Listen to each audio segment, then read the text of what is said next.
50.1. So I know I've said this before, but I really do think that Phoenix Theory does a really good job of, with the Speed Plus, of giving us the briefs at the beginning.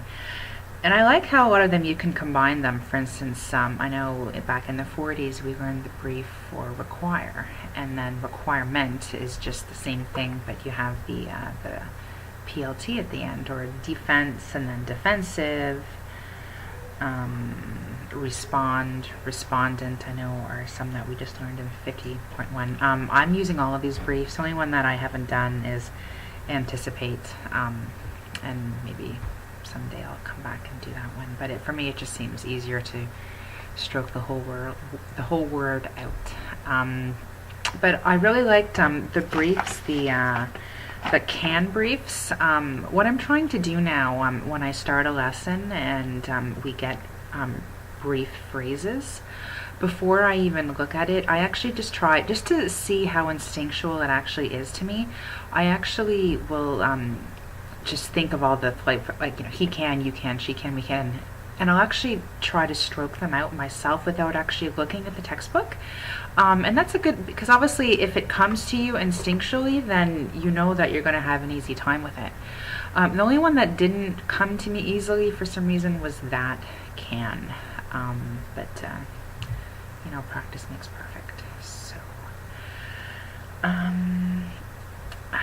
I know when I had finished the 40s, I had mentioned that I was going to be writing one of my speed tests for jury charge.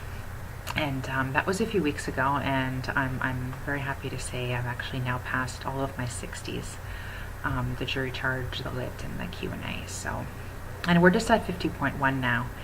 So really, if you haven't tried it yet, I really would suggest that you start doing to listen to some of the stenograph dictations at 60 words and try them out. And I mean, obviously, you know, at real time, you're probably not going to get everything right, but you know, if your editing skills are good, then you should be able to go back and sort of look at what you've done and figure it out. And I know now going forward, the dictation, like when I do write out everything first with Speed Plus, and then I go back and listen to it with the audio, and I'm really not finding it to be that fast, which is great. Whereas I know when I first started the 40s, you know, I would do the 40, 50, and 60, and the 60 seemed really fast. So yeah, it's a good lesson. I like all the briefs. I like the fact, especially with the can phrases, that so many of them came to me just on my own. So I think, you know, if stuff comes to you on your own, then you don't even have to worry about memorizing it, because there's no memory. It makes total sense to you from the get-go. So that's it, and I will see you in 50.2.